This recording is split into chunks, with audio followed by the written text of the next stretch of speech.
Boa tarde, turma. Hoje é a nossa antepenúltima aula, né? Na última está reservado aqui para a gente tomar cerveja. Então, eu vou concluir o curso, nós vamos brindar pelos bigodes de Nietzsche e, infelizmente, acabar. Mas vamos nos encontrar ainda na eletiva. Eu criei uma eletiva que tem o nome dessa aqui, né? Que vai ser convertida em filosofia, só para trazer vocês de volta, para ter vocês de volta. Então, daqui a mais um tempinho a gente se encontra de novo. Na aula passada, eu parei no momento em que se constatou o reverso da medalha, vamos dizer, e a grande proximidade da natureza que nós tínhamos lutado durante 25 séculos para afastar. 25 séculos, desde que os sofistas, no século V a.C., determinaram que a natureza é caos, puro caos, quer dizer, não há nela nenhuma ordem, consequentemente não é possível ter acesso verdadeiro a ela, não há nela verdade, não há nela, portanto não é possível extrair dela. Desde esse momento, que foi um momento de extraordinária expulsão, a natureza saiu fora. A ideia de um dos grandes sofistas, que foi Gorgias, é de que nada... O mais provável é que nada exista, ele diz. Nem ser, nem não ser são, que é uma frase extraordinária. Né? O mais provável é que nada exista. Agora, se existe, não pode ser conhecido, porque é caos. Se pudesse ser conhecido, não poderia ser compreendido, porque não teria sentido, porque o caos não tem sentido. Isso ele não disse, estou complementando, né? E se pudesse ser compreendido, não poderia ser comunicado. O caos é mudo, não há linguagem para comunicar o caos. Então, não conhece, provavelmente não existe, não pode ser conhecido, não pode ser compreendido, não pode ser comunicado. Portanto, uma exclusão da natureza radical do processo do discurso. O que aconteceu ali no século V foi que, ao contrário do que os pré-socráticos do século VI tinham feito, de juntar natureza e razão, physis e logos, aquela metáfora física que eu apresentei aqui para vocês da folha de papel, tem um lado, tem outro lado, se não houver duas páginas não há folha, mas a folha é a unidade das duas páginas, portanto a unidade na multiplicidade. E tudo se passa ali, inclusive nós, os humanos. De modo que quando se fala de verdade, por exemplo, que não era uma questão para os pré-socráticos, esses do século VI. Porque para eles, para falar de verdade,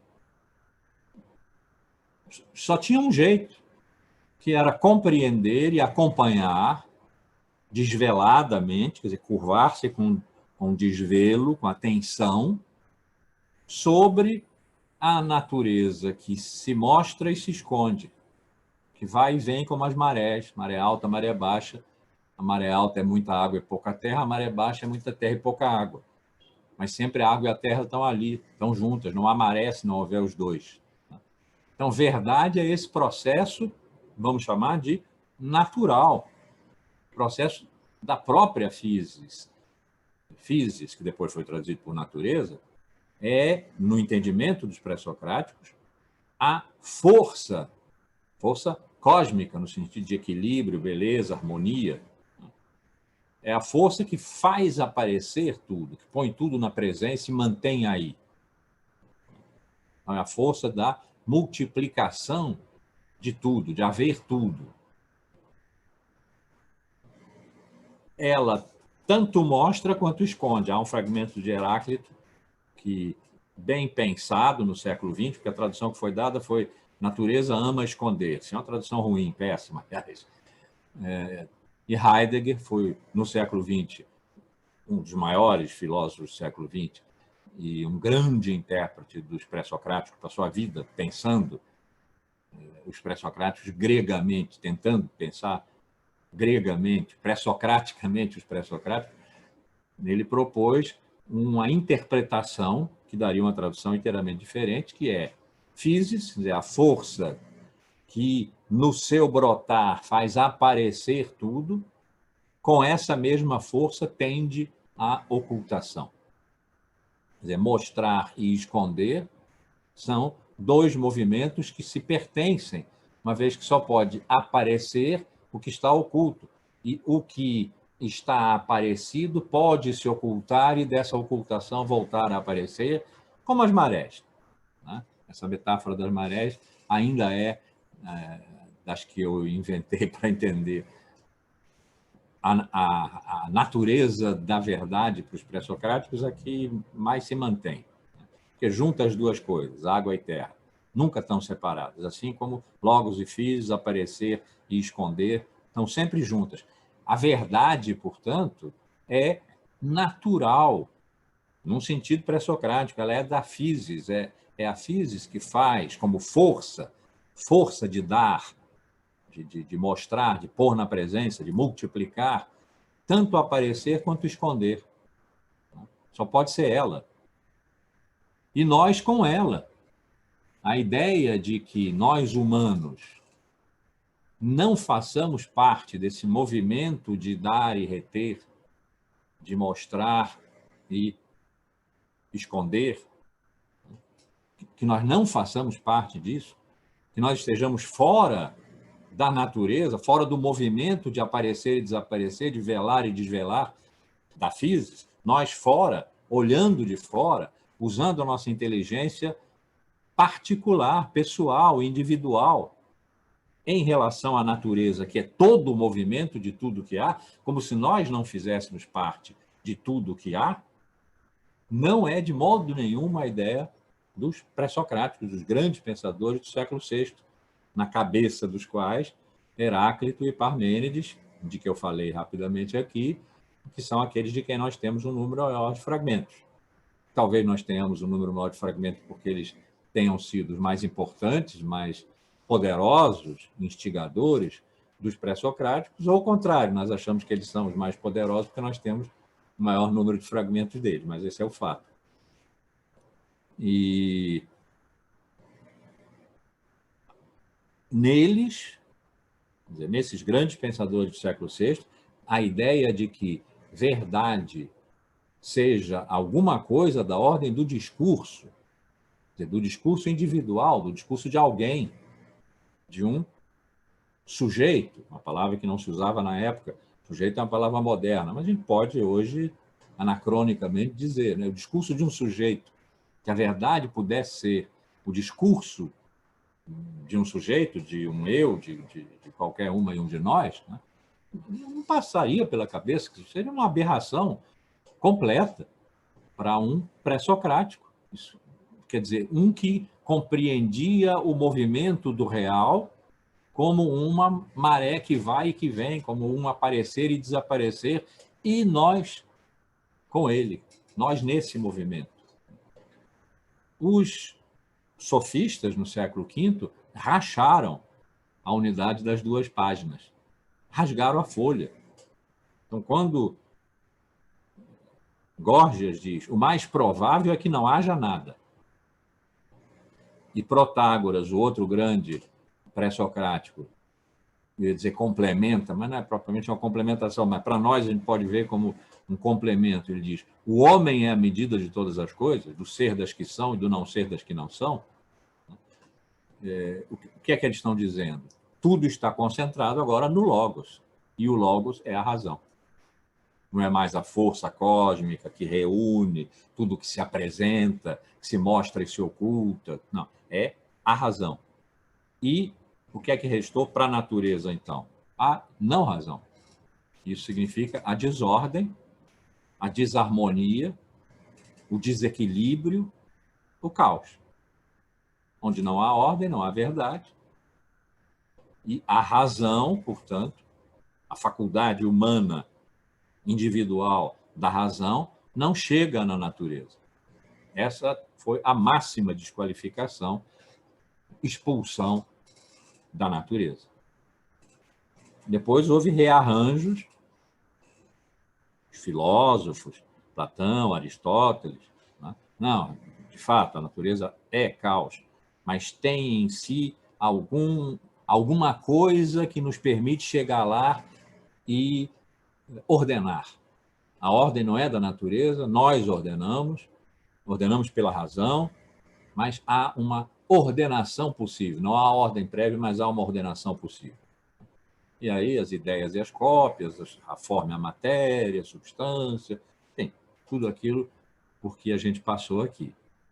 Houve no século XVII aquela explosão de inconformidade com a natureza material, com o real, fora do sujeito, daquele filósofo francês, inglês, né, o Berkeley, que disse: eu vou elaborar a minha filosofia sem levar em conta a hipótese da existência de um real fora dela, porque a sua materialidade me é embaraçosa. Junta isso com um pouco antes, Bacon, aquela frase horrível, né? A natureza é uma mulher que guarda um segredo, que nós temos o direito de arrancar dela com violência, mesmo que mediante estupro, para ver em que posição de exclusão e de exclusão violenta nós fomos progressivamente pondo a natureza. Por quê? Porque ela, não sendo humana, nós corremos diante dela o risco de desaparecermos. A gente costuma dizer como uma... Espera aí que isso aqui escureceu, né?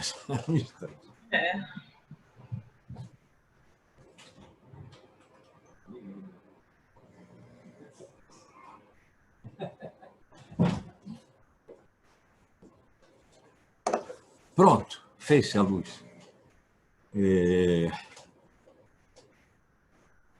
A gente tem a metáfora sempre da dissolução de uma gota no oceano, né? É como uma gota no oceano.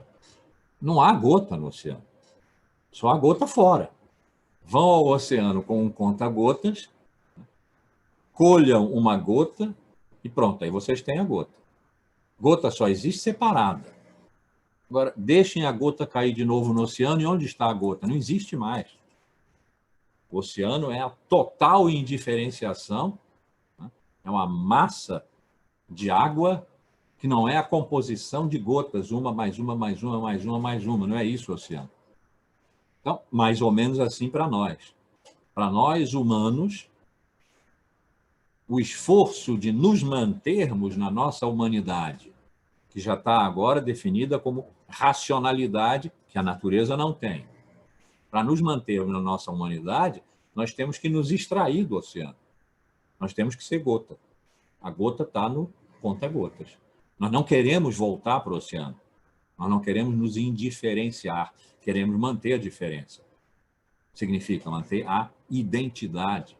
Criar uma identidade humana, racionalidade, mortalidade. Pela razão somos diferentes dos animais, pela mortalidade somos diferentes dos deuses, pela vida somos diferentes dos inanimados. Criar uma identidade e mantê-la. Então, o problema com a natureza é que, na nossa experiência pós-sofística de separação entre physis, a força de florescimento de tudo, e logos, a força de reunião de toda a floração, de toda a diferença, de toda a multiplicidade, nós, pós a separação disso, só podemos olhar para a natureza como estranha e perigosa. E daí foi que, progressivamente, às vezes mais, às vezes menos, às vezes atenuadamente, na Idade Média, porque a natureza, afinal de contas, é criatura de Deus, foi se estabelecendo um processo e foram se estabelecendo sistemas de exclusão da natureza. O mundo, à medida em que a filosofia foi se concentrando no sujeito, tanto filosofia moderna, estamos pensando do século XVII para cá, foi se concentrando no sujeito, no homem e a natureza fora, totalmente fora, até o corpo. Né? Para Descartes, até o corpo dele, que era dele, não era ele. O corpo é da natureza. Não pertence a ele. Ele é a razão. Ele é o pensar, o penso logo existo. Ele, Descartes, sujeito, indivíduo. O corpo, até o corpo, estava alienado, posto fora, posto outro na natureza. Apenas como sintomas de quão aguda foi essa expulsão. E de um tempo para cá, meados do século XX, mais ou menos, nós tínhamos ingressado, e talvez ainda estejamos nele, num novo paradigma, quer dizer, um novo modo de organizar o pensamento e a linguagem, o que pode ser pensado e dito, e os modos de ser e fazer que correspondem a esse pensar e dizer da nossa época. Se a nossa época, século XXI, no momento em que nós nos encontramos, da pós-verdade, ainda é aquela que começou a surgir nas décadas de 40, 50 do século passado, então nós ainda estamos sob o império desse paradigma novo, que foi o da tecnologia. A paradinha que eu fiz aqui foi para vocês verem um hífen. A tecnologia foi o resultado da fusão que o século XX fez entre o saber, a razão, a episteme, a ciência, a filosofia, o saber, o conhecimento da verdade, que estava ultimamente incorporado na ciência, a mais verdadeira das produtoras de verdade, porque ela prova, ela demonstra, né? E o saber fazer, a técnica, a criação, a produção útil. Então, a fusão do saber com o saber fazer, da técnica com o logos, a tecnologia, foi o modelo novo aparecido, mais ou menos pela metade do século passado, e que foi estourando a verdade como adequação entre aquilo que nós dizemos e aquilo que é. Ou seja, integridade do discurso, pureza, limpeza do discurso. Não se trata mais de discurso, do discurso de verdade. Trata-se, a partir de meados do século passado, da produção de resultados eficazes. Isso está mais na ordem do virtual do que na ordem do real. Eu dei o exemplo aqui já da célula simples, né, do neurônio, da célula hepática e da célula-tronco, que pode virar qualquer célula, quanto é virtualmente qualquer célula, segundo a demanda, dependendo de que célula se precise numa determinada situação de consumo, uma necessidade de consumo de alguma célula, por uma conjuntura eventual, não por necessidade pura, mas por uma conjuntura, houve um incêndio, alguém teve um AVC, precisa-se de pele, precisa-se de neurônio. Pede-se a célula-tronco, que pode ser qualquer célula, é uma célula, ela é realmente uma célula. Mas que célula é ela? Nenhuma que seja apenas uma célula. Ela é virtualmente qualquer. Até que se pede a ela que seja uma só. Aí ela se converte num real produzido a partir de um virtual, de ser qualquer célula, produzido sobre uma demanda específica para produzir um determinado resultado. Então, essa composição de utilidade, eficácia tecnológica, resultado, consumo, é um novo desenho do que é para nós, os humanos de agora, o mundo. O mundo, o pensamento, a razão, o conhecimento, estão hoje determinadas na ordem das narrativas, das eficácias, do funciona ou não funciona, dos resultados, do consumo, do mercado mundo, de que eu já falei aqui. De modo que, nesse momento, meados do século passado para cá, mais ou menos nós podemos nos despreocupar da natureza como agressora, como perigosa, ali onde nós podemos perder nossa identidade, porque no regime da eficácia tecnológica, a natureza está inteiramente, assim nós pensávamos, está inteiramente dominada. O mesmo Heidegger, que eu já citei aqui, escreveu em 1957, ele morreu em 74, portanto, antes da explosão do virtual, do 2.0,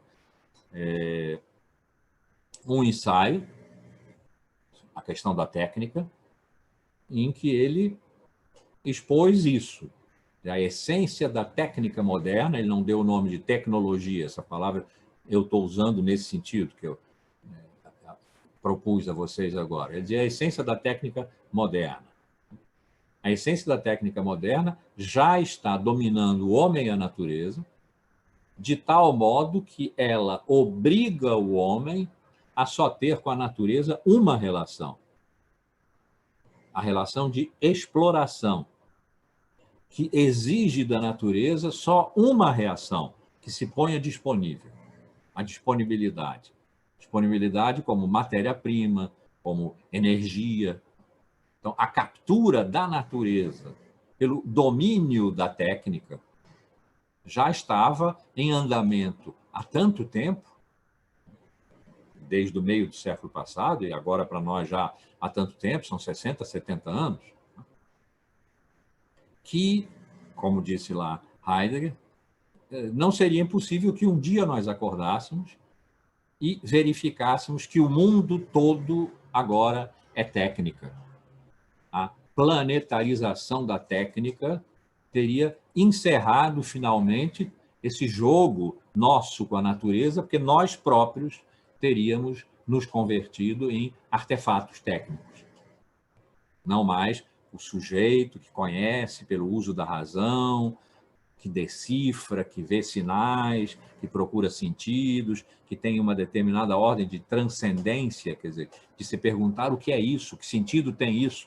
E a pergunta da filosofia, nada mais disso, a técnica planetarizada seria aquilo que, num belo dia, nós acordando, encontrássemos. Não haveria mais nada. A essência humana e a essência da natureza teriam se desfeito no império planetário da técnica. Um ensaio premonitório, né, em relação ao que veio a ser depois, e é para nós, a nossa relação com o que é natural. É uma relação de uso e consumo. Continua sendo uma relação violenta, mas a natureza está vista agora como algo de técnico, não mais como algo de natural, as florestas, os rios e tal. Não, os rios são fonte de energia.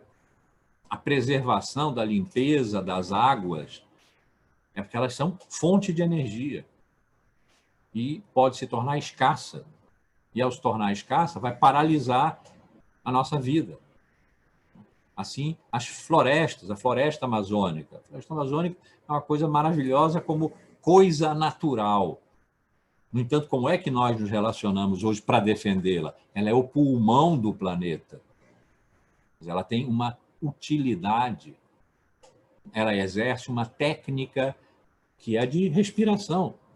O planeta respira ou umidifica-se a partir dessa grande floresta tropical, floresta úmida, né? que tem, portanto, uma utilidade e deve estar sob a gestão técnica do mundo. E aí a grande discussão sobre a soberania, sobre a Amazônia, etc., é uma discussão política, tecnopolítica, que não leva em conta a natureza da floresta, a floresta na sua florestidade. Então, nós já estamos, há algum tempo, vivendo num regime tal que a natureza está capturada pela técnica. Quer dizer, esse paradigma do século XX, paradigma tecnológico, conquistou a natureza, dobrou a natureza, que não continuou sendo um objeto estranho que nós tememos, e que, portanto, precisa se encontrar sempre uma maneira nova de expulsá-la para mais longe, mas se tornou algo do próprio regime de eficácia, algo técnico, que mantém um perigo. É verdade, mantém um perigo, mas esse perigo é controlável.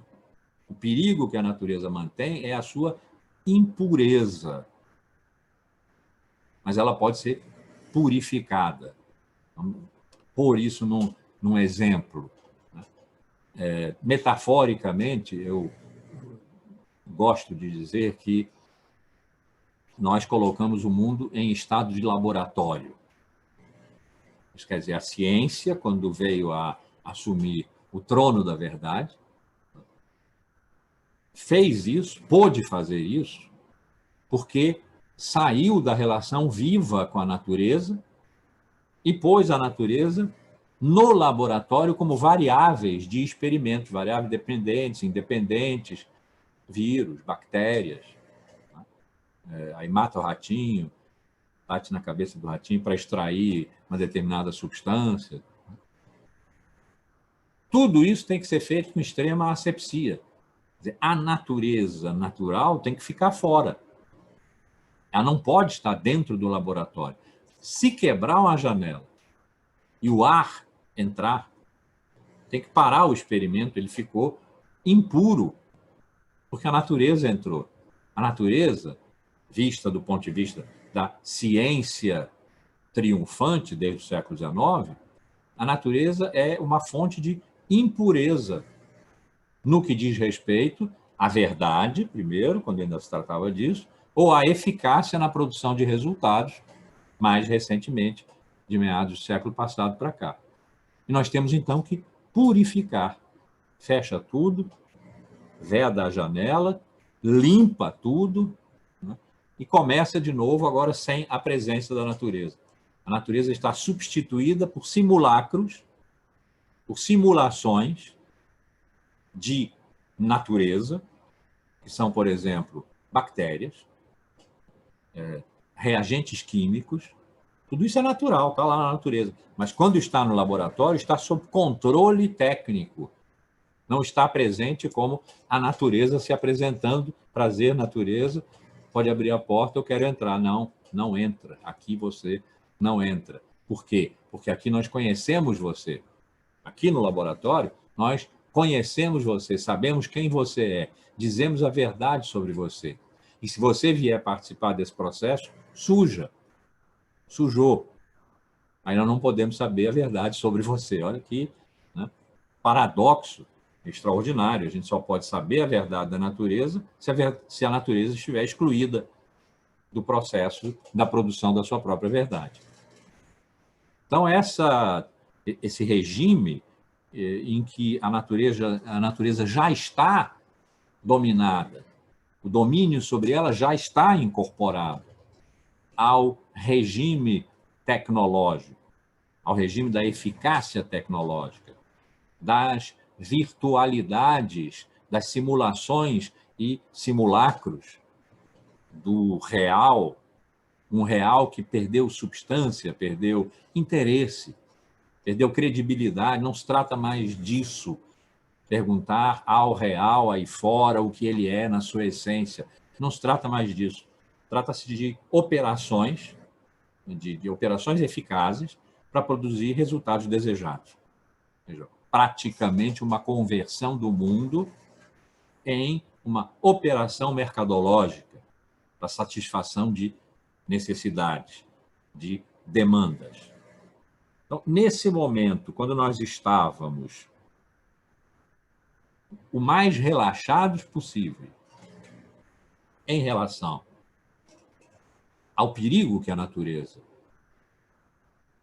milenarmente, bimilenarmente e meio, né, há 2.500 anos, desde o sofista, representava para nós, quando esse perigo estava dominado pela eficácia, que não precisa mais tocar nas coisas da natureza, pela eficácia tecnológica. Foi o momento em que a natureza chegou totalmente perto. Não era a nossa intenção, certamente não era a intenção dela, a natureza é não intencional. Quem tem intenção no que faz somos nós, não é a natureza. Ela é, nesse sentido, de intenção, de vontade, de desejo, neutra. No mínimo, neutra. Mas nós globalizamos o mundo de tal maneira, pela eficácia tecnológica, o consumo, o domínio de tudo, pela realidade técnica, de tal maneira nós globalizamos que não há mais fora do mundo. Não tem mais espaço para alguma coisa que não esteja incluída no mundo globalizado. Portanto, não há mais espaço para a natureza fora, para a Terra. A Terra e o mundo se unificaram. A Terra, o planeta,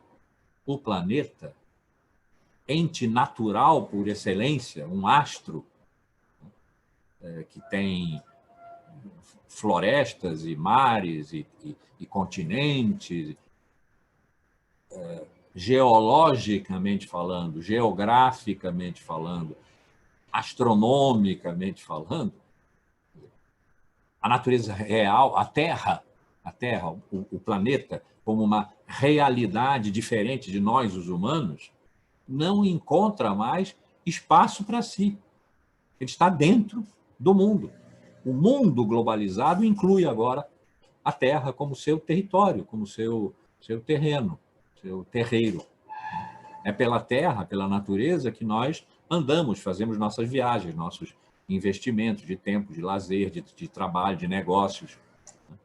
A Terra e o mundo se tornaram uma coisa só.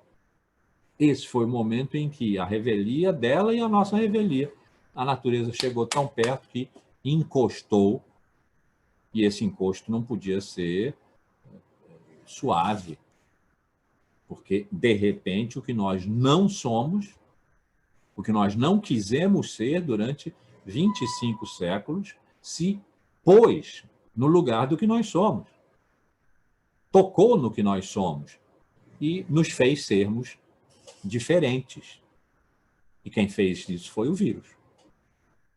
O regime pandêmico da nossa vida hoje, determinado pela presença da natureza sob a forma do vírus, é o resultado de um encontro tão inesperado quanto indesejado, longamente indesejado por 25 séculos, totalmente inesperado no momento em que nós considerávamos que a natureza estava dominada pela técnica e nós não tínhamos mais que nos preocupar com a sua potência natural. Quando é que ela aparecia? Quando algum acidente ocorria. Um tsunami, uma erupção vulcânica, um furacão. Nesse momento, nós nos lembrávamos da natureza, mas como coisa totalmente natural. O mal natural, a destruição que a natureza pode fazer. Mas nós não estávamos mais envolvidos nisso. A nossa identidade de humanos não estava mais ameaçada pelos humores da natureza, porque nós próprios já tínhamos nos convertido em seres técnicos, em operadores de ofertas e procuras, de desejos, de relações pessoais, interpessoais, fortemente determinadas por uma subjetividade de rede, de imagem, de simulações de real, com as quais nós jogamos, que nós consumimos. Esse foi o momento, tão indesejado quanto inesperado, do toque. Esse extremo distanciamento que nós obtivemos exitosamente, violentamente e desgraçadamente durante 25 séculos, esse extremo distanciamento colou com uma extrema proximidade quando nós nos tornamos os senhores do planeta, pela técnica, pela tecnificação de tudo que existe. Quando nós nos tornamos os senhores do planeta, a natureza veio junto. A Terra colou no mundo e tudo embolou. Essa embolada tem 8 meses. A nossa quarentena tem uns 6. Essa embolada começou lá por janeiro desse ano. É o momento pandêmico que nós estamos vivendo, e a pandemia significa a presença da natureza em todas as partes. É do vírus que se trata nesse momento. Nesse momento, outras formas de presença da natureza e necessidade de negociação com ela, porque agora ela é um sujeito. O planeta é um sujeito agora. A natureza é um sujeito. Ela tem ritmos e regimes próprios com os quais nós temos agora que conviver. Não tem mais filosofia e ciência para afastarem a natureza como um objeto inerte, que não pertence à mente do sujeito. Acabou isso. Então, outras manifestações naturais, outras pandemias, outros vírus, virão. Provavelmente isso está inscrito no nosso futuro, próximo e mais longínquo. Isso está inscrito no nosso futuro e nós temos que adquirir a sabedoria de lidar com a natureza como um outro do qual nós não nos livraremos mais, com aquela facilidade com que nos impusemos a ela quando transformamos a razão em qualidade superior e atribuímos a ela o caos, que é a total ausência de qualidade. Acabou. Acabou. Então, esse regime do vírus é pandêmica porque, como eu já disse aqui, realmente nós sabemos que o vírus não está em todos os lugares. Não pode estar em todos os lugares. Virtualmente, nós temos que admitir que ele está em todos os lugares, porque ele pode estar em qualquer lugar. E nós não sabemos em que lugar ele está. Sabemos muito pouco sobre ele. Sabemos onde ele está quando ele adoece e mata pessoas. Mas essas pessoas não sabiam que ele estava onde elas foram e contraíram a infecção que as levou ao hospital e, eventualmente, as matou. Então, virtualmente, o vírus está em toda parte. A proximidade, nesse sentido, é máxima. E nos força a tirarmos algumas conclusões do fato, algumas visões, algumas pistas para o futuro, do fato de que mundo e terra, nesse momento, são uma coisa só, e que, portanto, a humanidade e a natureza não se distinguem mais como se distinguiram duramente, desde o Renascimento, por exemplo, como cultura e natureza. Não tem mais essa diferença. Nós fomos capturados pela natureza como entes naturais. Nós somos agora natureza. Resistimos a essa incorporação, a esse desaparecimento, porque dispomos da cultura. Então, estamos procurando a vacina, por exemplo. Estamos pedindo a ciência, estamos venerando de novo a ciência. Depois de um tempo aí de naturalização, né? Uma naturalização assim, uma neutralização da ciência. A ciência faz seu trabalho, etc. Não, agora nós estamos pedindo a ela que nos salve. Nós estamos recuperando, talvez, um amor à razão por necessidade desesperada, como foi, provavelmente, a do século XVIII, do tempo do Iluminismo. A razão iria esclarecer, por luz, em todos os cantos de sombra, de superstições, de crendices, de irrazoabilidade que ainda houvesse pelo mundo, e havia muitos. A razão ia progressivamente esclarecer tudo e o mundo ia ficar transparente à razão. Então, essa veneração pela ciência, pela razão, essa veneração à razão, de certa forma, nós estamos agora com medo, por muito medo, voltando a ter a veneração à inteligência, à razão, à ciência, contraposta à irracionalidade dos diversos negacionismos, da gripezinha, de que máscara não é necessária. Esses negacionismos obscurantistas e racionalistas, junto dos quais nós vivemos, são contrabalançados por nós por uma defesa ardente da ciência como salvadora, da ciência, da razão como salvadora. A ciência nos salvará da natureza, mas nos salvará da natureza porque nós nos pusemos dentro da natureza. Trouxemos a natureza para dentro do mundo e agora estamos enredados com ela, não temos mais como sair dela. Isso no futuro provavelmente não será uma coisa má, se nós tivermos a sabedoria de aprender a viver como entes naturais que nós somos, e não simplesmente como entes de cultura ou de razão alheados da natureza e que alienaram a natureza para fora, para longe, para o exílio. Pode ser uma boa coisa nós termos entrado na natureza e a trazido para nós. Infelizmente, uma coisa que começou de uma maneira totalmente catastrófica e mortal, na forma da pandemia, de um presente pandêmico. Há algum tempo atrás, em meados do século passado, um especialista um meteorologista alemão, Alfred Wegener, W-E-G-E-N-E-R,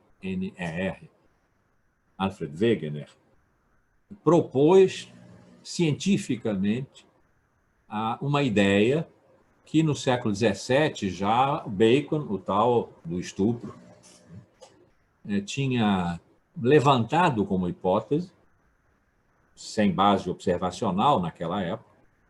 Então, esse Wegener, com base observacional, propôs a ideia de que há muito tempo atrás, há alguma coisa como 500, eles botam 540 milhões de anos. O preciosismo do 40, não sei de onde vem, mas enfim, de mais ou menos 540 milhões de anos a 200 milhões de anos no passado, a Terra, antes da existência da vida humana,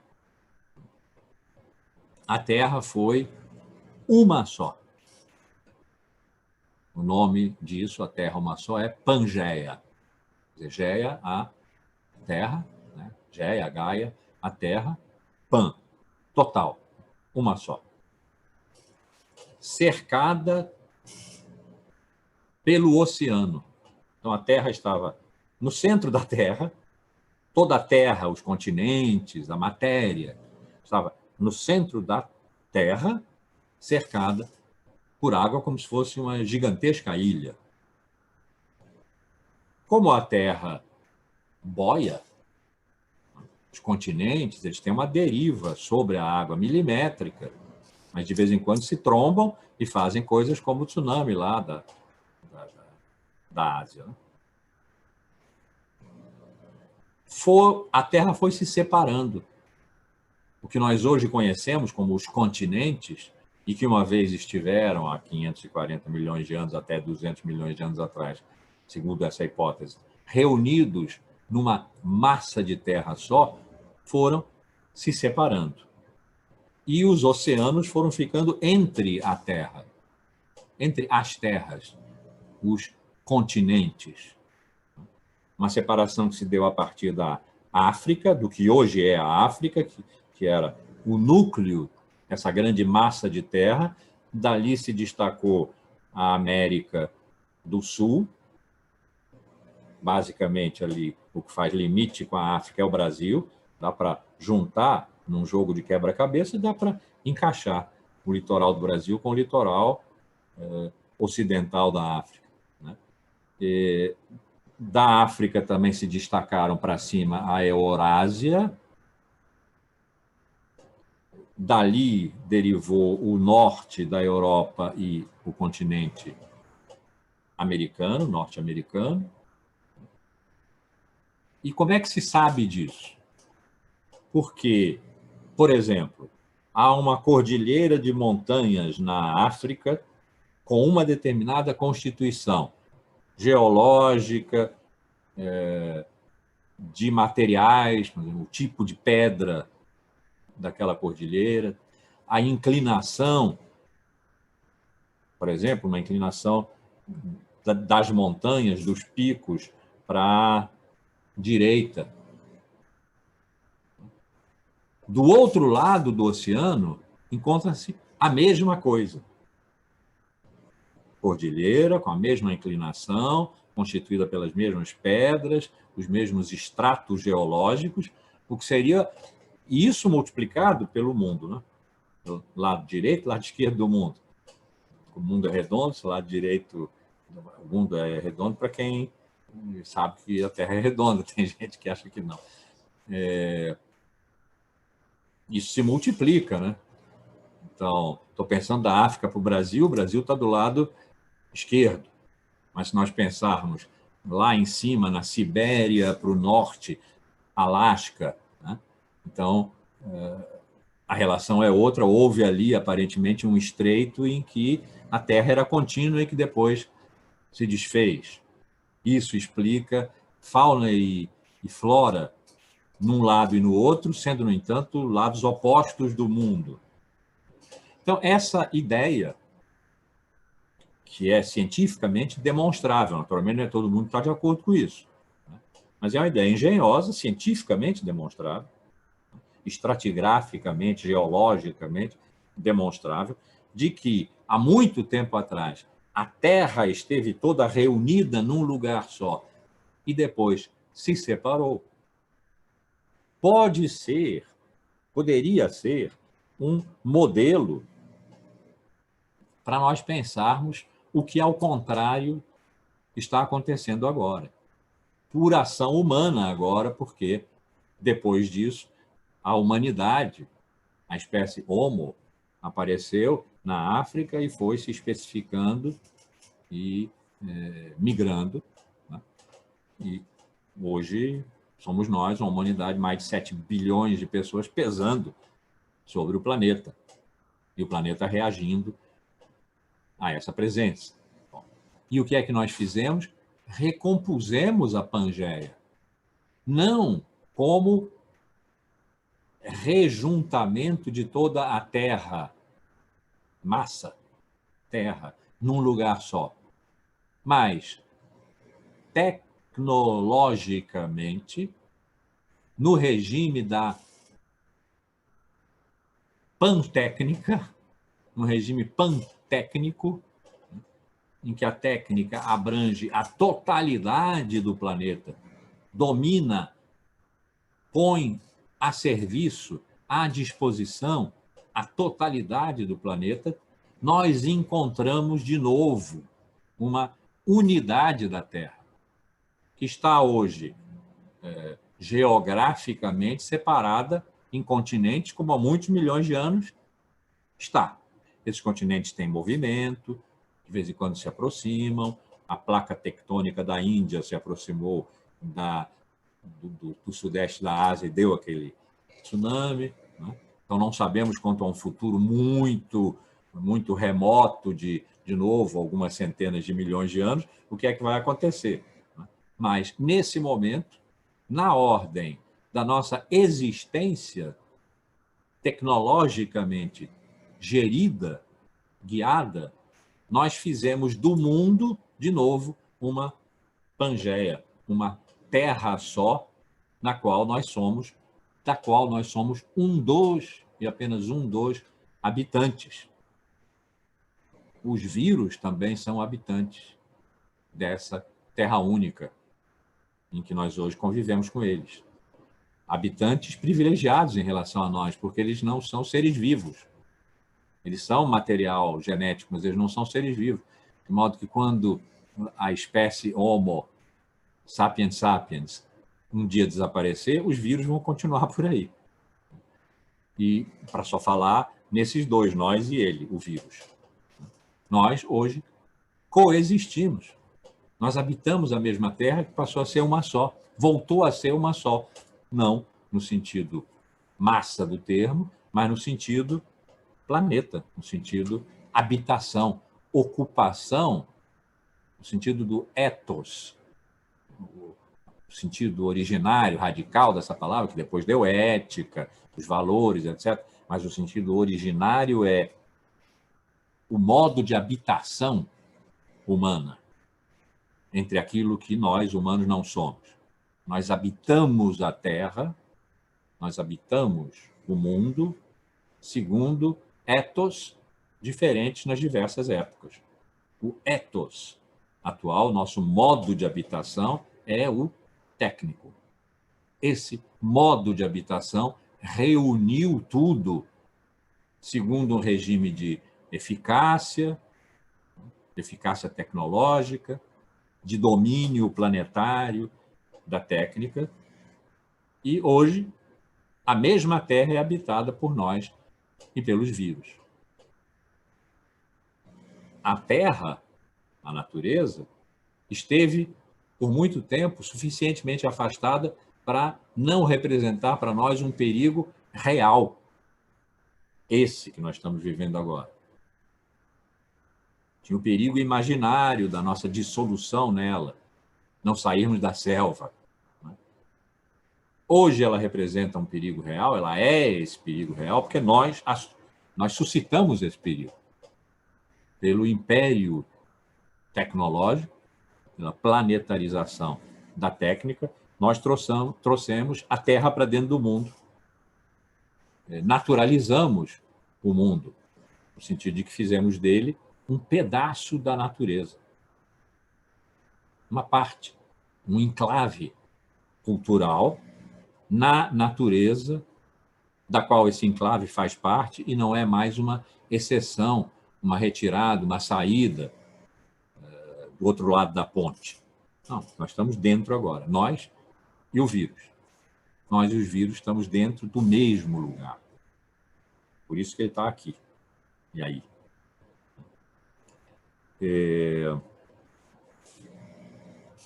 Esse momento é também aquele em que, antes de acontecer a pandemia, antes dessa proximidade, dessa colagem nossa com o vírus na mesma natureza, na mesma terra, essa vizinhança indesejada, surpreendente e mortal, né, se apresentar, nós já tínhamos definido a Terra como o ambiente do nosso mundo. Quando nós dizemos meio ambiente e desenvolvemos em relação ao meio ambiente técnicas de preservação, economia sustentável, preservação ambiental, tudo aquilo que diz respeito à ecologia profunda, a uma convivência com o planeta, com as outras culturas que, por sua vez, têm uma convivência com o planeta diferente da nossa ocidental, as africanas, as originárias, os nossos indígenas aqui, os povos da floresta, como nós chamamos. Povos da floresta é porque eles têm com a floresta uma relação de vida comum, que nós deixamos de ter há milhares de anos. Não quisemos ter, a não ser na forma da exploração, da violência, do dobrar a natureza em benefício da humanidade, assim se disse sempre, há muito tempo se diz, mas existem culturas humanas que têm outros regimes de existência e coexistência com o que os homens não são, com a natureza. Hoje a contração é bruta, mas há bastante tempo já que nós temos a compreensão, à qual não demos suficiente atenção e consequências bastantes, de que a natureza é o nosso meio no meio do qual nós estamos. A ideia de meio ambiente é uma nova noção de espaço, espaço vivo agora, espaço pulsante. Nós, gregamente, há muito tempo, desde o século IV, desde a geometria grega, né, anulamos as potências do espaço. Transformamos o espaço numa geometria de 3 dimensões. Depois, no século XIX, ainda acrescentamos o tempo como uma 4ª dimensão do espaço. Depois formulou-se a ideia de que tempo e espaço são um contínuo, sob controle científico, sob controle técnico.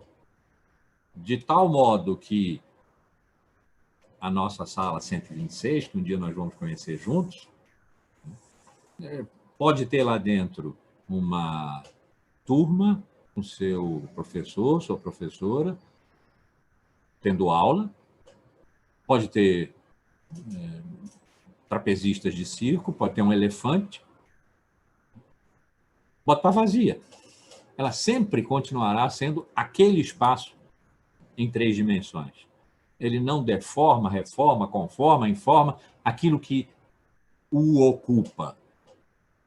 Nós precisamos, por motivos que talvez em algum outro curso eu possa desenvolver, nós precisamos, há muito tempo, lá no começo, do lado grego da nossa cultura, anular as potências de intensidade, as potências de divindade do espaço. Um espaço vivo, um espaço que se movimenta, que se agita, que é rugoso, como é um terreiro de candomblé, por exemplo, está aqui no Rio, ali na Bahia, ali, do outro lado do oceano, na África, lá, que é um terreno que faz frente com a rua tal, fundos para pedreiras, não sei quanto, lado com a propriedade da viúva fulana, é um terreno, está registrado no RGI, mas, num determinado momento, esse terreno se torna um terreiro. Esse é o momento em que a força intensiva da presença de um ancestral, um orixá, um deus, um santo, que aí se fazem as assimilações, né?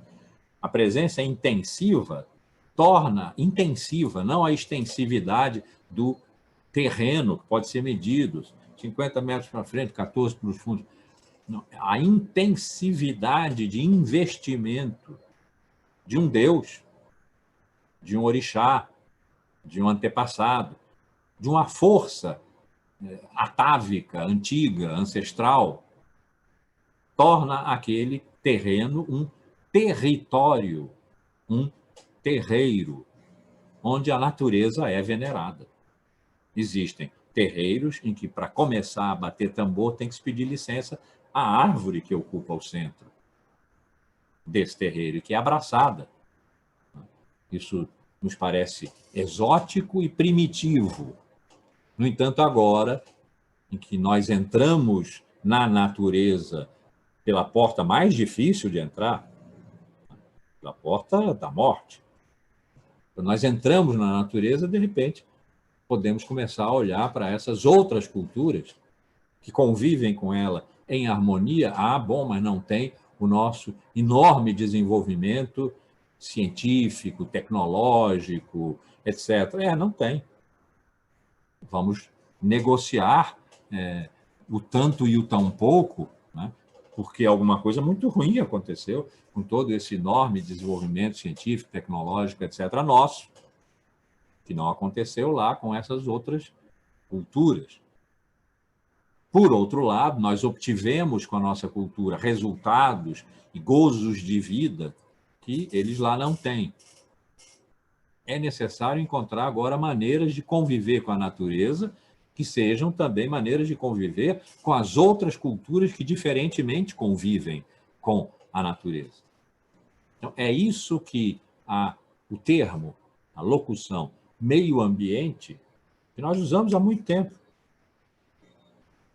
indica que nós adquirimos uma consciência muito frágil, porque se ela não fosse tão frágil, ela teria tido capacidade de prever. O que a ciência nos ensinou a fazer tem essa potência, o que estava para acontecer. Até houve previsão, só não se fez nada. A ideia de meio ambiente é que o planeta é o ambiente no meio do qual nós vivemos. Ou seja, que o nosso mundo humano está no meio da Terra. Age sobre a Terra, que reage sobre o mundo. Então, estar no seu ambiente, que é seu meio, agir sobre esse meio, que é seu ambiente, e que reage de volta, a ideia de meio ambiente é uma maneira que nós já há bastante tempo temos de adivinhar o que agora se tornou uma teoria aceita, de que nós nos encontramos hoje numa era das idades geológicas da Terra, chamada o Antropoceno. O Antropoceno é a era geológica da idade da Terra, em que nós, os humanos, nos tornamos uma força geológica. Quer dizer, a nossa ação molda a Terra que reage à nossa ação. É a ideia de meio ambiente levada agora à sua consequência extrema, é que nós somos uma vela no bolo do aniversário da idade da Terra. A Terra teve várias eras, né? Azoica, proterozoica, arqueozoica, paleozoica, cenozoica. Essa época cenozoica, quer dizer, moderna, imagina, moderna tem milhões e milhões de anos, tem fases. Uma dessas fases é o quaternário. No quaternário há várias subfases. Uma delas é o Pleistoceno. E uma das fases do Pleistoceno, aquela em que nós estamos vivendo, é a época antropocênica, é o Antropoceno. O Antropoceno faz parte do Pleistoceno, que faz parte do Quaternário, que faz parte da época Cenozoica, da idade geral da Terra, dos milhões e milhões e milhões e milhões de anos que a Terra tem. Finalmente, chegou-se a um ponto em que nós somos uma força geológica. O que nós fazemos muda a Terra. E a Terra reage a essas mudanças muito naturalmente, segundo o princípio de que a toda ação corresponde a uma reação igual em sentido contrário. Se nós a destruirmos, ela nos destrói. Nós estamos num momento em que experimentamos na carne, procurando mantê-la viva, porque ela morre, ela está morrendo, né? Conta-se por milhões de casos e muitos milhares, centenas de milhares de mortes. Nós estamos experimentando da pior maneira essa simultaneidade de homem e terra, de que nós fazemos hoje parte da constituição do comportamento da Terra. Não somos mais simplesmente habitantes, somos como as pedras, como as montanhas, como os cataclismas, como os deslizamentos, somos uma parte geológica da vida da Terra. Entramos na vida da Terra e a Terra entrou na nossa vida. É um dos sentidos que tem, em outro nível, em outra ciência agora, não na reflexão filosófica que eu tenho proposto a vocês, o que eu tenho dito que, subitamente, Terra e mundo se encontraram e se fizeram um só, e nós vivemos numa espécie de Pangeia imaginária. Esse antropoceno, a nossa época,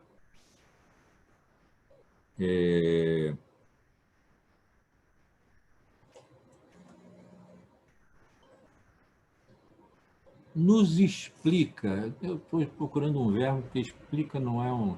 explicita para nós, talvez seja um pouco melhor, explicita para nós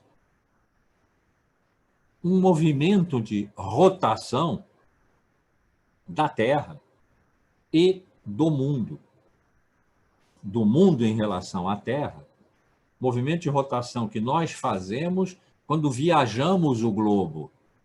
Por exemplo, nas férias, mas nas férias, nos negócios. A pandemia começou na volta das férias, lembram? Quando nós circulamos o mundo, quando o nosso mundo, cultura, se define por uma circularidade em torno da Terra em todas as direções, o que foi tornado possível pela alta eficácia das tecnologias de informação que concentraram tempo e espaço e nos fizeram poder viver simultaneamente em espaços e tempos diferentes, como isso que está acontecendo aqui, agora. Anteontem eu dei uma aula que eu dou para os meus ex-alunos que já se formaram e estão fora da universidade há algum tempo, chamo de reaula. Então, todo ano, chamo o pessoal de volta, e o pessoal volta e eu começo na aula passada, e a aula passada pode ter 15 anos. Assim. E tinha muita gente que não podia vir nos anos anteriores. E uma está morando na França, outra está na Inglaterra, outra está, não sei, no Cazaquistão. Todo mundo estava presente dessa vez. Por quê? Porque virtualmente nós estamos no mesmo lugar. Então, a nossa circulação, tornada altamente eficaz pela sutileza e capacidade de produzir resultados das tecnologias de informação, não só, mas para o que eu estou dizendo agora, das tecnologias de informação, que tornaram a Terra toda simultânea a cada uma e um de nós nos lugares mais diferentes dela. Então, quando a nossa vida se confundiu com a vida da Terra que nós circulamos, que nós circundamos, essa rotação corresponde a uma outra rotação, se vocês quiserem botar ao contrário, uma na direção do relógio, outra na direção contra ponteiro, contra relógio, dos vírus, da natureza. Então, nós fomos e eles voltaram. Nós fomos e voltamos com eles, voltando conosco. Foi o vírus de torna-viagem, de fim de férias, que depois se instalou, ele que foi se tornando global, muito rapidamente global, isso é que deu a pandemia, e instalou-se localmente, locaismente. E hoje, então, nós vamos vendo a mudança dos pontos de maior concentração. Hoje a Europa está de novo como epicentro. Foi no início, os Estados Unidos foram, nós fomos, a Europa voltou a ser. Os Estados Unidos estão entrando na terceira onda. Nós conseguimos não. Aconteceu a revelia de nós não termos feito grande coisa, que um platô altíssimo, mas muito longo no tempo, se verificasse, e hoje estão morrendo só 500 pessoas por dia. Só 500 pessoas por dia. Não caiu. Então, nós não estamos na segunda onda, nós estamos numa continuação indefinida da primeira, num nível alto ainda dela. Não como já foi, mas num nível ainda muito alto. Então, há locais distintos. Aqui, nos Estados Unidos, na Europa, dentro da Europa, a Itália, que deu a primeira estourada, depois a Espanha, hoje é a França. A França reentrou em lockout. A Alemanha está entrando também. Então, há locais, há desempenhos locais, há vírus locais em contato com as culturas locais, ou seja, com as maneiras de viver na natureza, com os ethos locais, com as maneiras de reagir, de proteger a vida ou não proteger a vida e deixar rolar, que vão deslocando a nossa experiência do que é hoje habitar esse planeta, quando esse planeta é sujeito. Não é só o espaço neutro que nós obtivemos, muito antigamente, que nós obtivemos por via geométrica, a neutralização do espaço. O espaço não é mais neutro hoje. Ele está vivo. Ele é pulsante. E, às vezes, como agora, ele pulsa contra nós. Ele pulsa mortalmente. Nós temos que aprender, hoje, a viver num espaço que não é mais 4 dimensões, um contínuo de 4 dimensões, ou 3 dimensões, largura, altura e comprimento, que se medem com fita métrica. Não tem fita métrica quando se trata de vida e morte. E é nessa conjuntura que nós estamos vivendo hoje. Na conjuntura de que a natureza, que é mundo, que é natureza, nos encara com a morte, diante da qual nós reagimos, retraindo a vida para dentro. Do que eu já falei aqui várias vezes. O fora, lugar da festa, passou a ser o lugar da morte. E o dentro, lugar da intimidade, do relaxamento, passou a ser o lugar onde tensamente nós nos mantemos para não sair. Se sairmos, corremos risco. Para sairmos, temos que realizar uma série de rituais de purificação e, na volta, outros rituais de repurificação para podermos habitar o dentro sem trazer o fora para dentro, sem morrermos dentro e matarmos os outros dentro. Pais, avós, etc. Eu estou velho, então seria o morto. Aqui no caso, não, né? Não. Então, esse modo de habitação do espaço, que mudou inteiramente, porque o espaço mudou. O espaço ganhou vida. O espaço, quando se fez natureza, meio ambiente, o espaço antropocênico é vivo. Ele se move, ele pulsa, ele reage. Nós não estamos acostumados a isso. Não temos, nesse momento ainda, instrumentos para vivermos bem com isso. Estamos vivendo reativamente e está certo, porque estamos não só ameaçados de morte, estamos morrendo por causa dessa proximidade tornada extrema e incontornável. Mas precisamos encontrar, e é a pergunta da última aula, tem saída? Da última nossa aula, quando nós vamos tomar aquela cerveja, tem saída? Tem que ter saída. Nós não nos criamos como seres de razão, como seres de cultura, para não encontrarmos saída nenhuma quando a natureza toca na nossa pele e invade a nossa carne. Tem saída. Precisamos pensar nelas.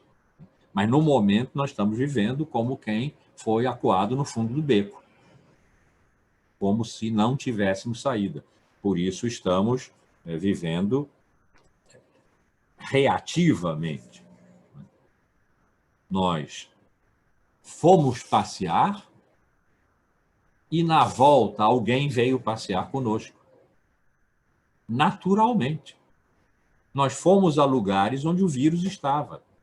Chegamos perto demais, porque trouxemos a natureza para perto demais. Vou ficar repetindo isso, porque essa é a ideia central. A planetarização da técnica trouxe a natureza para dentro do mundo. Então, nós fomos viajar para perto demais e trouxemos para o nosso mundo, no regresso, o mundo, a nossa casa, o nosso lar, o nosso trabalho, as nossas relações sociais, amorosas, etc. Trouxemos para dentro delas alguém que nós fomos encontrar lá fora e lá longe. O vírus. Trouxemos o vírus na bagagem. Então, a rota da planetarização da técnica é também a rota da mundialização da natureza, da, se quisermos dizer assim, humanização da natureza, que agora nós, tornados seres naturais, a natureza também se humaniza na medida em que nós passamos a ser parte dela. Parte dela, quer dizer, a estar no miolo dela, vivendo com ela e morrendo nela e dela. E ela morrendo de nós. Nós a estamos destruindo, ela está nos destruindo. Não é vingança. Se há uma intencionalidade má aí, se alguém aí é mal, somos nós, não é o vírus. O vírus não é o mal. A natureza é inocente. Quando, em 1755, em Lisboa, houve eu já devo ter dito isso aqui, né? Houve um imenso terremoto que sacudiu mentalmente a Europa e ficou se discutindo naquele momento, as mais lúcidas mentes da Europa discutiram naquele momento se o terremoto de Lisboa era, como sempre antes se tinha pensado, um castigo pelo mal, pecado, mal que a humanidade faz, ou se há um mal natural desligado da ação humana. Se a natureza é autônoma para produzir dela mesma, de si mesma, o mal. E a decisão foi essa, foi separar o mal moral do mal natural e atribuir à natureza a capacidade do mal. Nós temos que desfazer isso agora, porque nós estamos dentro dela agora. Então, a natureza é inocente. A gente diz, não, ela está retomando seus direitos. Nós a violamos, ela está retomando seus direitos, ela está nos processando no tribunal do planeta, né? Porque nós somos culpados de tê-la violado, de ter exercido violência em relação a ela. Bem, nós realmente exercemos violência em relação a ela, muita, muita. Nós queimamos, cortamos, sacudimos, abalamos, furamos, perfuramos, explodimos, fizemos de tudo com ela. Mas ela não está intencionalmente reagindo à nossa agressão, à nossa agressividade com a agressividade correspondente. O vírus não é o mal. A natureza é inocente. Se nós não tivermos essa percepção, vamos voltar a lutar com a natureza, contra a natureza. Vamos voltar a tentar afastá-la de nós. Mas dessa vez não vamos conseguir, porque nós estamos capturados por ela. Capturados no sentido de que nós produzimos as condições para que a natureza e o mundo coincidissem. As condições de Pangeia imaginária. Então nós não saímos mais. Agora nós temos que viver com ela. Movermos-nos junto com ela, comovermos-nos. A natureza deveria ser um lugar de comoção para nós, em que nós vivemos comovidamente, movendo-nos junto com ela, como lá as marés dos pré-socráticos, movendo-nos junto com ela, não nos opondo a ela, não a excluindo, porque ela não se deixa mais excluir, pelo simples motivo de que nós é que estamos incluídos agora. Nós é que estamos dentro da natureza agora. Não temos como sair. Para onde? A natureza é hoje o planeta. Como eu tenho repetido, o planeta é hoje sujeito da nossa negociação. Nós temos que saber negociar com ele. Ou morremos, que é também o que está acontecendo. Mas vai passar. Vai passar significa esse tempo suspenso que é o nosso presente. Tempo suspenso. Nós nos acostumamos desde o século XIX, quando aquele modelo, aquele paradigma história da origem ao fim, né, derivação de tudo no tempo, foi criado, e nós somos herdeiros disso. Nós estamos acostumados a viver entre a memória do passado e o desejo do futuro. O desejo, a expectativa, o projeto, a aposta no futuro. Mas o vírus não é o nosso passado. O vírus não está no nosso passado. O vírus foi súbito, uma irrupção do instante, ao acaso, coisa com que os muito antigos gregos sabiam lidar. O acaso como tempo, nós desaprendemos. Nós estamos apanhando hoje de termos desaprendido isso quando quisemos pensar que há um tempo só, que é a eternidade. Estamos tendo que lidar com o acaso agora. O acaso do vírus. O acaso pandêmico. Outros haverá. Então, nós estamos com um presente suspenso, porque o vírus não é nosso passado e nós não sabemos do futuro. Em relação ao futuro, a nossa relação temporal é uma pergunta aflita, que é: até quando? Quanto tempo ainda? O futuro é aquilo que virá quando o presente voltar a correr. Nós dizemos também, isso vai passar. Vai passar. Mas quando nós dizemos isso vai passar, estamos dizendo, esse presente passará para o passado. Isso, que é hoje um tempo suspenso, correrá para o passado, estará no nosso passado quando nós estivermos lá adiante, no que hoje é futuro, então nós não temos a menor ideia do que será. Usamos um termo ambíguo para falar desse futuro, que é o novo normal. Quanto se disse isso? Já ficou chato. O novo normal, mas o novo normal não pode ser de novo o normal passado. Ou tudo recomeça. Quando o presente suspenso, esse tempo suspenso, que é o nosso presente, o tempo pandêmico, voltar a correr, ou seja, quando isso passar, quando houver passado de novo para nós, o nosso futuro não pode ser a repetição do nosso passado de hoje. O normal tem que ser novo mesmo. O que é o novo normal nós não sabemos, mas temos que construir. O novo normal é um novo ethos, um novo modo de habitação na Terra, de habitação no planeta, diferente da habitação no mundo, a habitação urbana, a habitação da cultura, que nós construímos durante milênios. Agora é preciso que nós criemos os princípios e depois o hábito de um ethos natural, de uma ocupação do mundo que é uma ocupação da terra, pacífica, porque a ocupação violenta deu no que deu. Então, uma ocupação pacífica da terra, habitar o planeta. Esse é o novo normal. Como se está fazendo hoje, sair para a balada e sentar cheio de gente na mureta da Urca, eu entendo. Porque é desesperador ficar encerrado. Nós estamos há quase 8 meses. E há pessoas que estão em quarentena solitária, estão sozinhas em casa. Isso é desesperador. E o desejo de sair, como era, para a mesma liberdade que nós tínhamos, está trazendo a nova onda. São as pessoas mais jovens que estão sendo infectadas agora. Por isso também há menos mortes. São pessoas mais fortes, os sintomas são menores, não é necessário talvez CTI, não é necessário talvez intubação.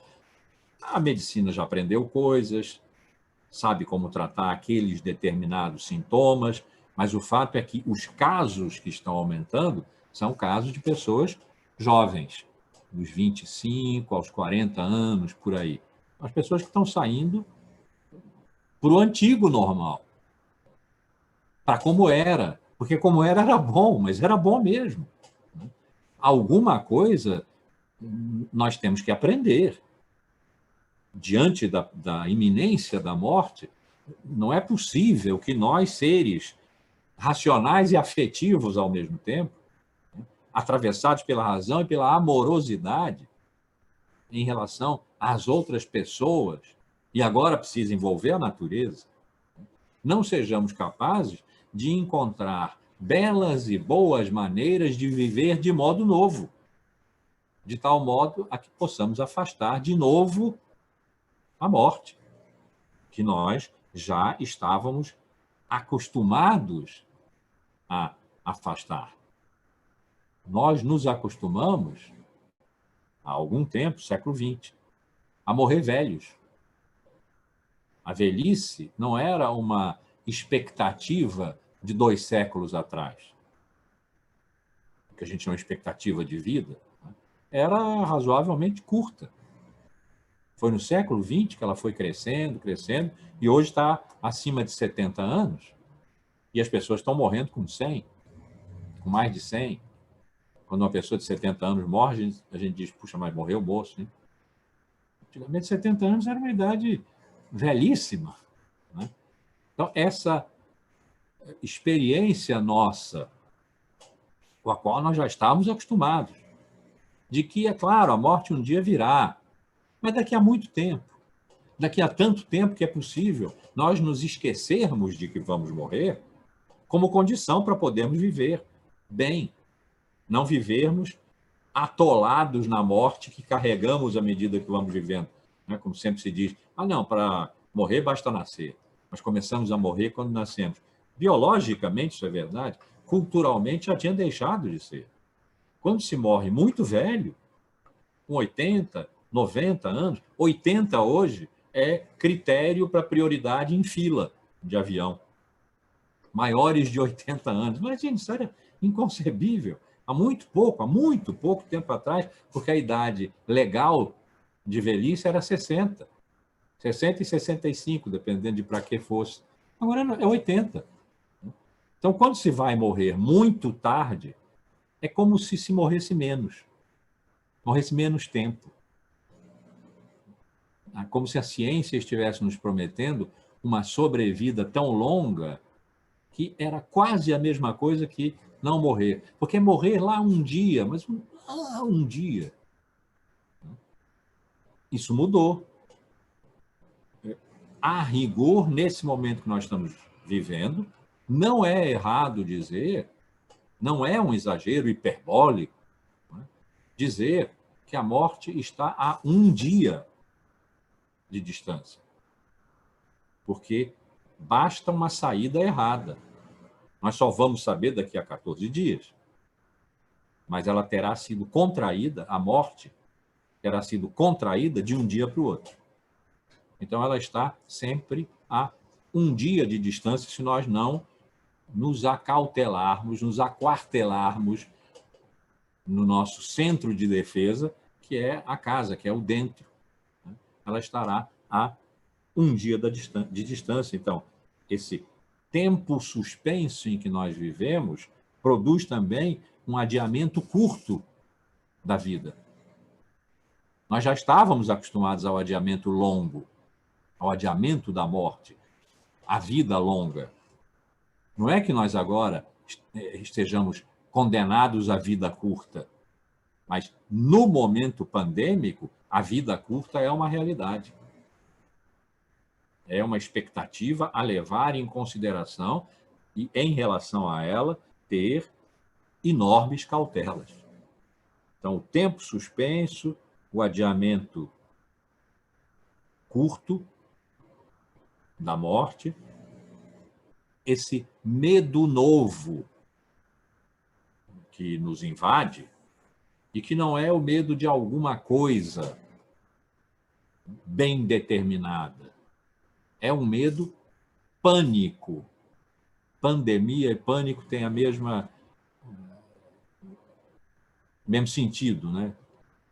Quando se diz uma crise de pânico, significa que tudo, sem exceção, atingiu aquela pessoa e a paralisou, tudo.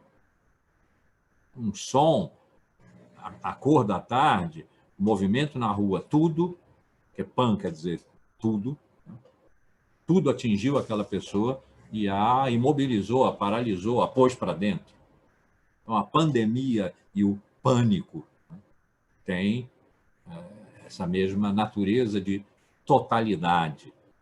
Então, o medo que nós temos que aprender a reconhecer, está havendo adoecimento acelerado das pessoas que estão reclusas, quarentenadas, sozinhas, sem vínculos, muito.